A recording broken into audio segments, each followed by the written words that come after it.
Hi, I'm Sumit Bose, and this is the Net Hero podcast. Who's it for? It's for you. If you care about the planet and you care about business. We believe that businesses are responsible for a lot of the damage that has been done to the planet, but they're also responsible for finding the solutions. We need innovation, we need ideas, we need people who are trying to make a difference, and that's what this podcast is about.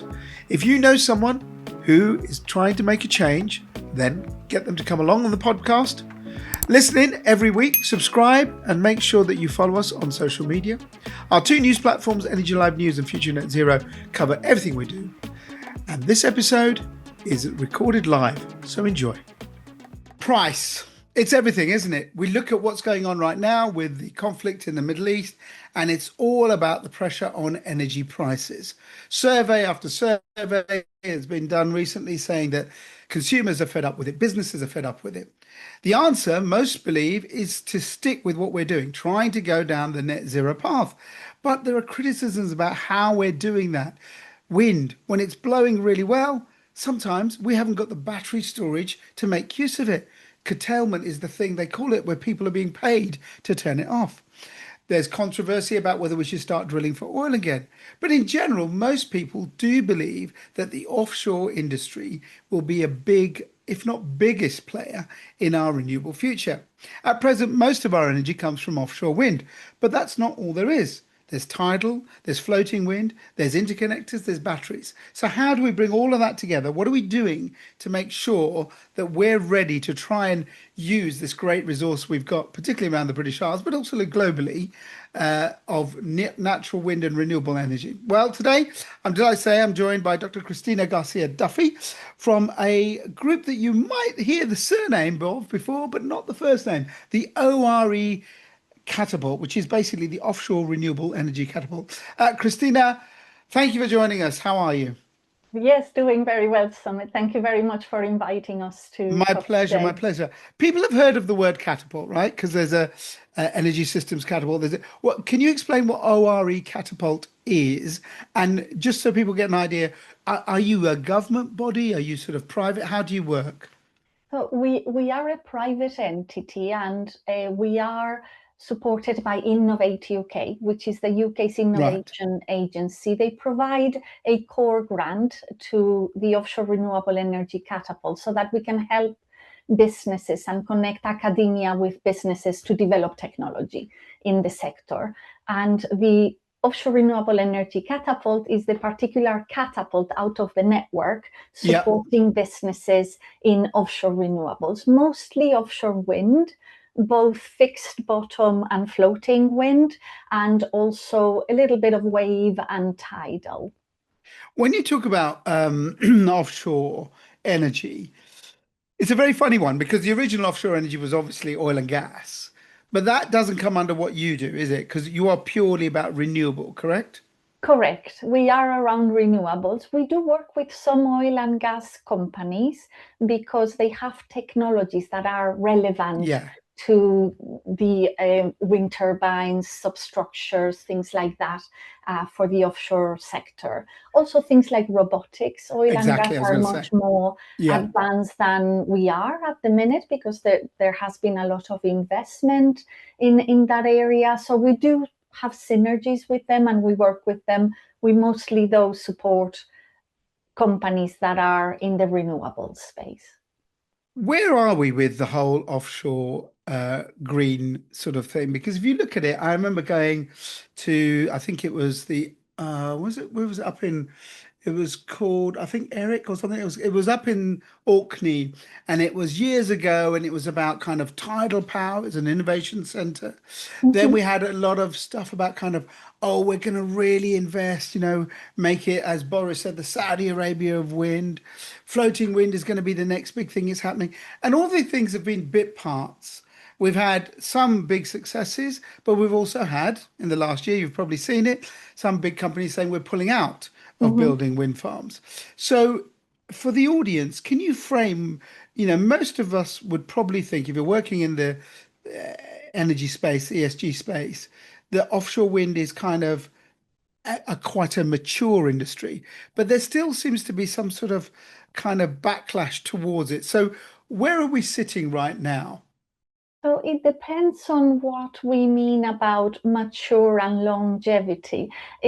Just to frame it into context, in 2025, we decommissioned the first two offshore wind turbines off the coast of Blyth. That was the first offshore wind Yeah, development in the UK.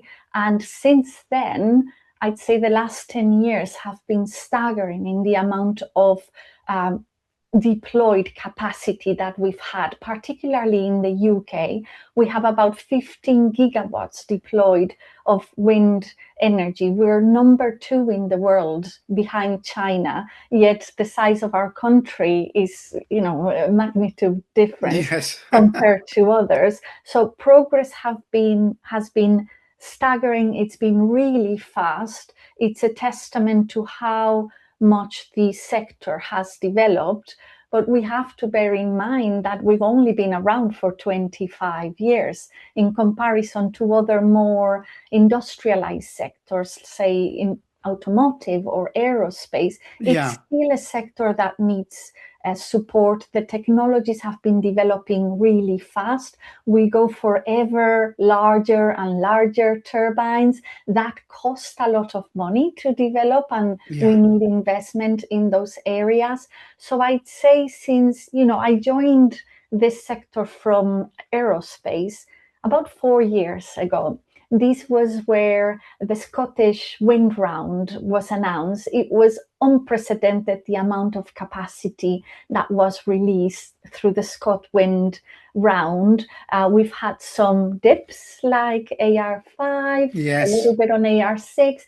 Now we've had great success on allocation round 7, and we're hoping that there will be a steady increase in capacity being taken on from now until then. Now, wind is, as you say, it's a variable input of an electricity. We do need to ensure that curtailment is reduced as much as possible, and that combination between wind and batteries or wind and hydrogen production, which is at a very low TRL at the Yeah. moment, works for the system, because the electricity system is a system. It's not individual projects coming together. This is the thing that I suppose, you know, I've always thought the wind is a clever thing and I like it. I think it's big stuff. But the critics would say we've done perhaps the horse before the cart because we've gone for building all these turbines and then, perhaps we didn't realize how much wind we're going to get. And we don't have enough of the infrastructure to bring that power on board. We're not building enough batteries. We haven't got enough interconnectors. So, do you think, looking back, I mean, I know you've only been in this particular sector for 4 years, but you've probably been aware of it. Do you think that there's been a slight mismatch of planning? But we've gone for building assets without thinking about the wider infrastructure, which government, and to be fair, the grid is now looking at. Yeah, well, we needed a critical mass of those Right. assets to be able to understand. And the more deployment we have in different areas of the country and the better grid infrastructure we have, it means we can pull the power where we need it, when we need it at the time. When we talk around these circles, we say there are three bottlenecks in Okay. the system. One is around consenting, is getting the projects, Right. The planning. Yeah. the planning, which can take up to a decade nowadays, using more innovative methods of collecting data, of getting knowledge around the sites, the birds, the fish, all of the structure, the grid connection, so that we can consent the projects earlier. The second one is the grid. And National Grid, ESO now have really good plans for an investment for getting the grid into a position where we can deploy the electricity. The queues are still really long for Yeah. some of the projects, and they kept getting delayed because it is not a trivial issue that we have. It is being addressed. And the third one is supply chain capacity. We have a system where companies don't know if they're getting the project. So the wind turbine manufacturers, the cable manufacturers, they don't know until almost final investment decision whether they're Mm, getting the contracts.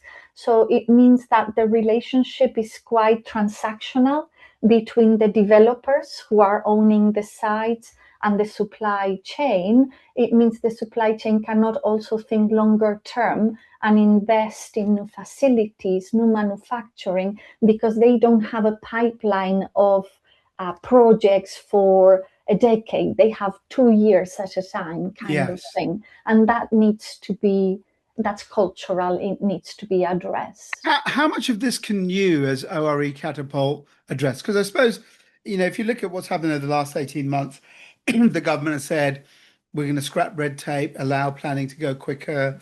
There'll be end of the, first in line. It'll be like what's project ready to try and cut the queues. And supply chain is still a problem. I think it's a massive problem for this country. But if you look at it all, are you really able to help anyone in those areas, Mhm. or are you really just, you're looking, maybe I should have done this at the beginning, but you're looking to sort of, help a small company get some scale, get some investment because it's in the offshore renewable space. So what can you do about those three problems you just discussed? So we are at the core innovating with the companies. We're very much business aligned. If the businesses don't need help, then we don't exist. So we work around market failures where the companies don't either have the funding or don't have the knowledge or need more assurance around how good the technologies they're developing are going to address a problem. So if we're talking around consenting, we help a number of supply chain companies, SME data companies to large robotics companies, develop things like sensors, cameras, Ah, communication right. Yeah, yeah. systems so that they can collect that data more accurately, faster, cheaper. If we look at the other side of the spectrum, a lot of what we have in our facilities are large scale testing facilities that we use to validate technology. And those facilities are ones that single companies wouldn't be able to afford on their own. So we have open, independent facilities where they would bring us any type of equipment, say mechanical equipment, bearings, gearboxes, so that we can test them to the limit and validate that their designs are going to operate out there in a wind turbine for 25, 35 years and understand what the failure modes are, how they're going to operate, how will they inspect them, maintain them, and all of that. We also look at electrical equipment in the same way. It's quite interesting you talk about the lifespan because just we're recording it now, and today, the day we're recording it, there's a story come out about Europe is facing a crunch that its offshore wind sector by 2030, a lot of these assets will be 20, 25 years old. And it's like, do you decommission or do you, retrofit as such? So looking at where we are now, you said initially, right at the beginning, you said, look, Blythe, that's 20 odd years. You're looking at the growth that's happened. We'll take the problems on board. And I think we all expect there will be problems ongoing. But whatever's sure, wind power is growing, correct? It's happening. So Mhm. more companies, the latest they are around massive demand. So if you look at that thing of growth and what government wants, companies want to do it, a lot of people will say, are these things that green in themselves? Do you know what I mean? Because you've got to build them, you've got to put the piles in. You talked earlier about the marine environment. How long will they last? What's the science that you're doing in these testing and when you're working with these companies? Because that's the other thing is that it's great to build the infrastructure. You build a nuclear power plant, you know it's 80 years. These Yes. things we don't quite know because there's not really that many that are old. And also, we are starting to learn, but how you say we don't have that Yeah, background yeah, knowledge yet.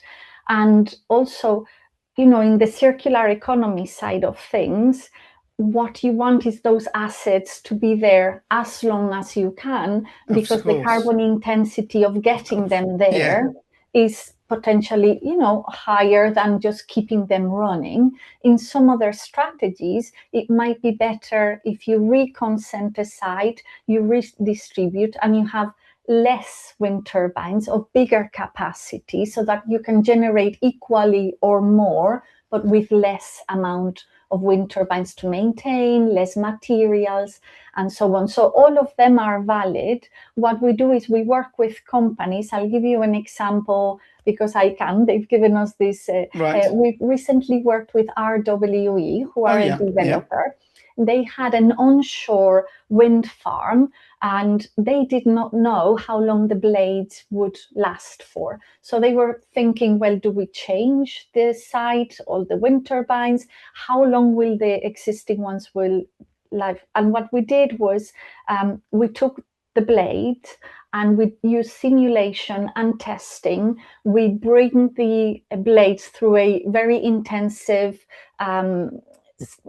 testing campaign to see how much life they have in them. And then with the simulation, we can provide them with assurance that they can run them for another 5 years or 10 years. Usually it's cycles kind of thing. Gotcha. So we can do that for those developers who want to continue to run their current assets. We also have strategies where we can help them redesign their Yes, of course. Yes, and as the technology changes, I get it. And we can help them. They might have 2 or 3 megawatt turbines, which is ancient technology right now. And of course. we can provide them with data and information around the newer turbines, 11, 12, 13 megawatt turbines. Is the future bigger? Because some people have said, like you just said, fewer turbines, there's less environmental damage to the seabed, but they're just bigger. And if you have the right capacity, a much smaller footprint. And then there's floating wind. So looking at those two, with what you see coming down the line, where do you see the future? Will it be fewer and bigger? Will it be floating that moves around? Because that's now the industry. I talk to people at Renewable UK and all of that. They're very seriously concerned about the footprint that it's causing, that carbon intensity you talk about. So how do you see it at present? Technically, I don't see a limit to the size of the wind turbines. Just enormous, giant ones. We are currently, just to give you an indication, so the last test hole for blades that we have in life is about 100 meters in length. 100 meters. That's so ridiculous. With that, the latest blade we've tested was 107. We just chopped the tip and we went through the process, right?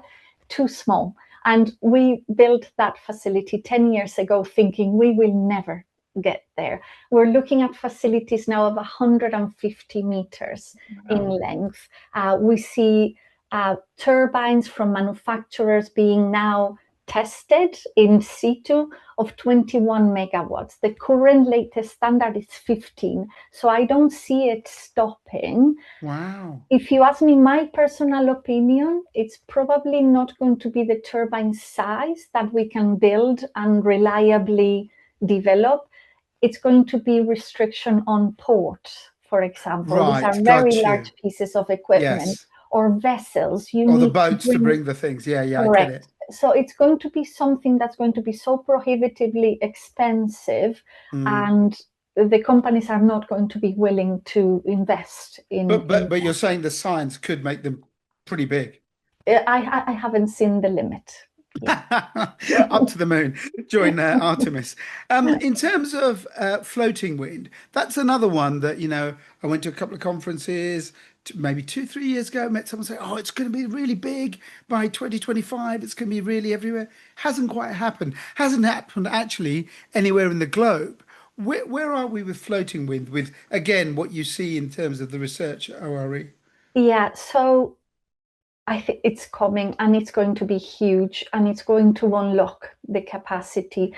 Right. I think the delays in it being deployed commercially are mostly because we're trying to do that in parallel to a massive capacity on fixed bottom, which is easier. So companies are concentrating much more on the easier bit, but also because there are certain challenges with floating. You cannot just have a wind turbine that has been designed to go on a pile that is fixed, assume that you're going to put it on a floating Yeah. substructure Yeah. Yeah. and That's it's right. going to operate the same.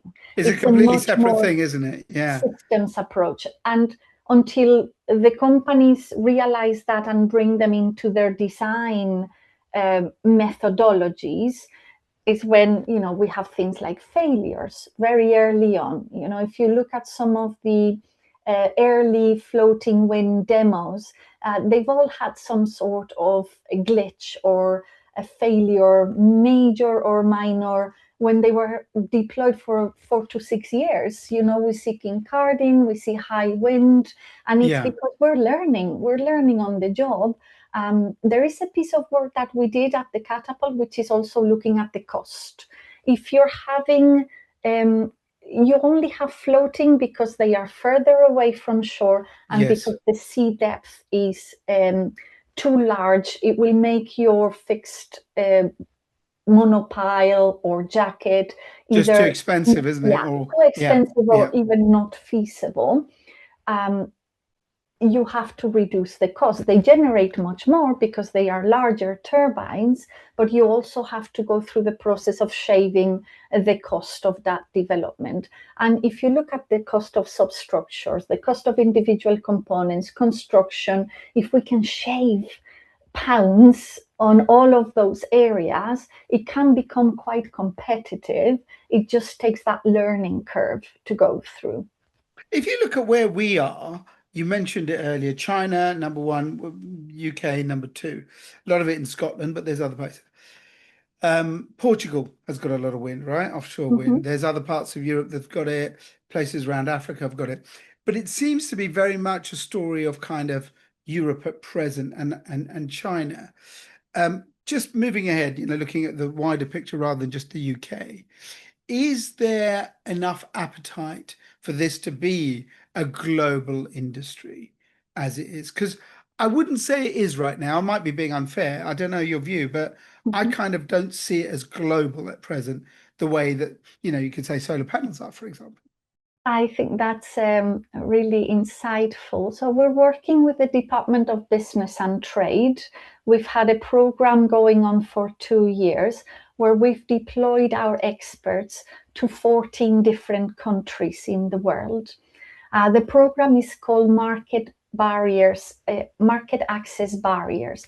And what we've been tasked by the UK government is to work with their local supply chains, their local ports, and their local authorities, so the equivalent to the Crown Estate, governments, and so on, Yeah, to help them identify what barriers are they encountering for deployment of offshore wind.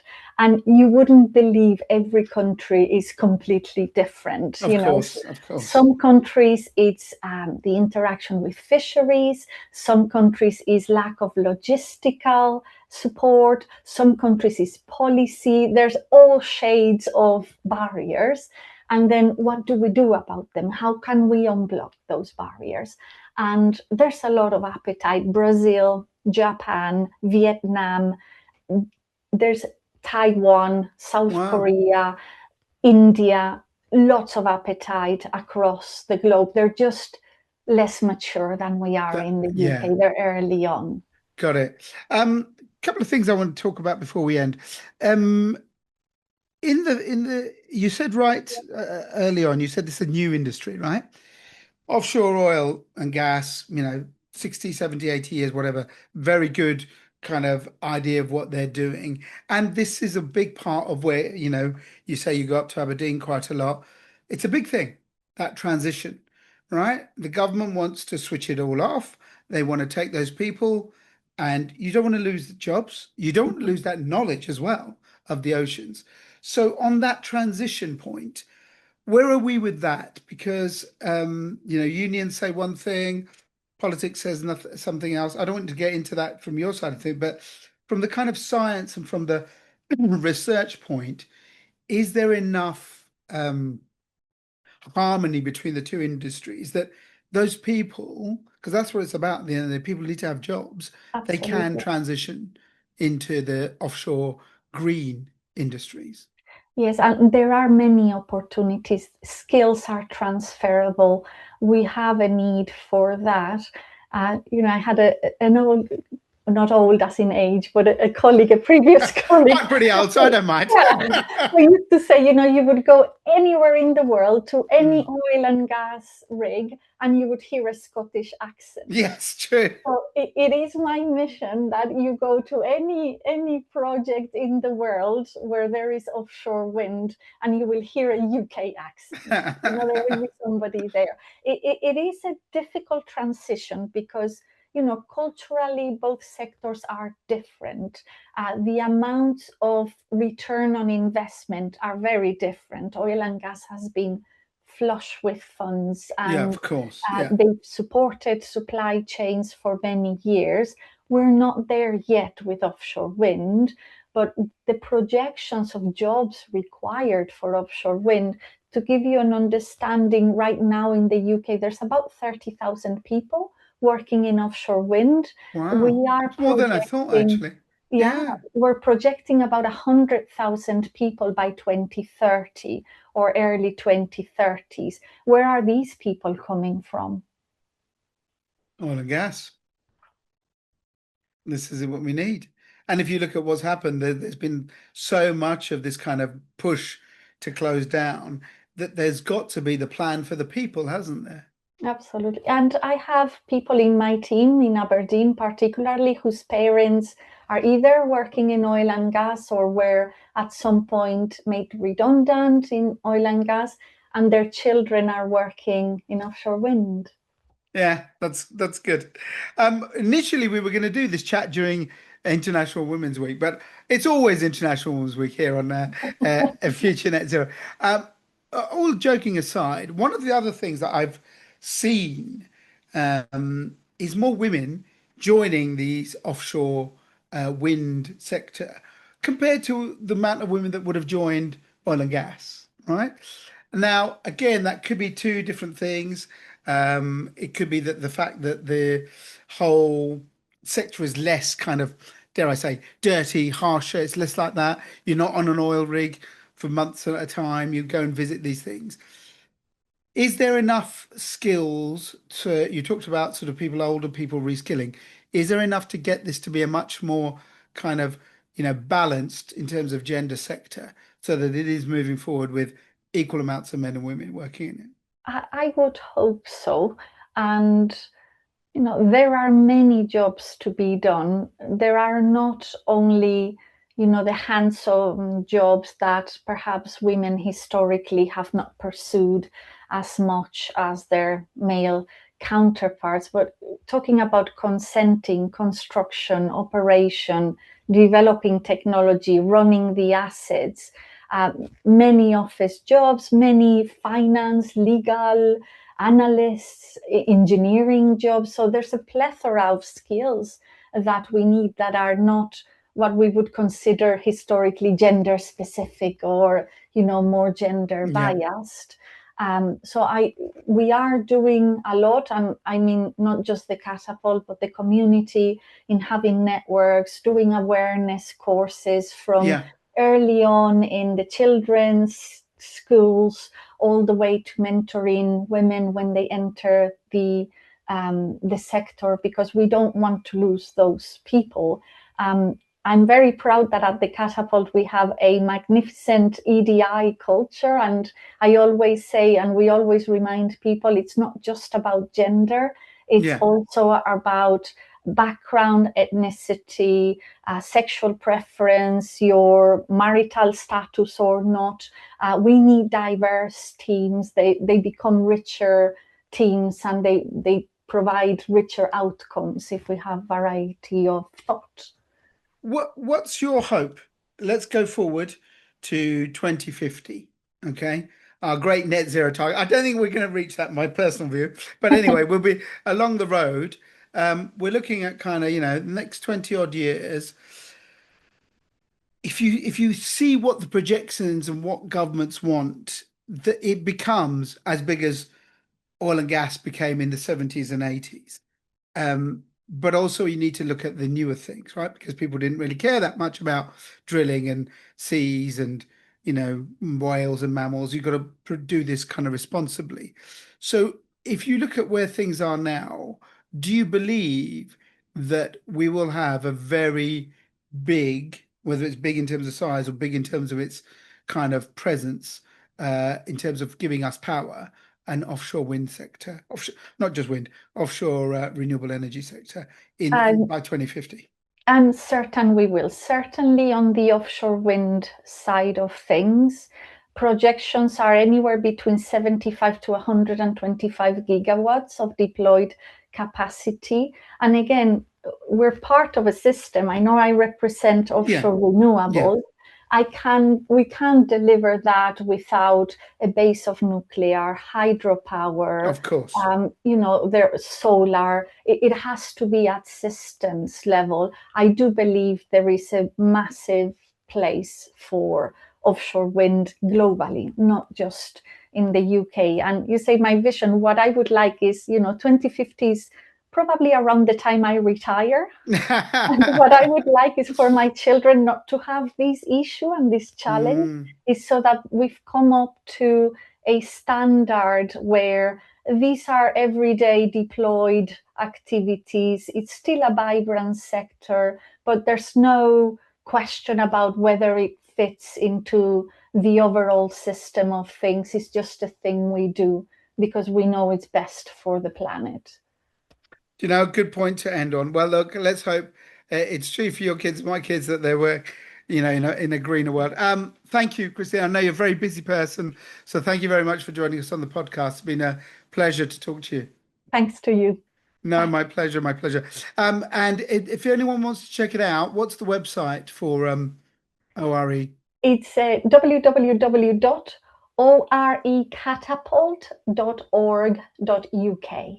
So if you're a small company, it doesn't matter what size you are. If you're looking at something in that, there's a lot of advice there and lots of ways of getting involved, correct? Correct. Brilliant. Okay. Thank you very much for that. Thanks, ladies and gents, for listening. My thanks to Sohi for the production this week. Catch you next week on the Net Hero podcast. You've just heard the Net Hero podcast from FutureNetZero.com. Join us as we help you find ways to cut your carbon footprint as we head towards net zero. Subscribe and follow us on social media. FutureNetZero.com. Better business, better planet.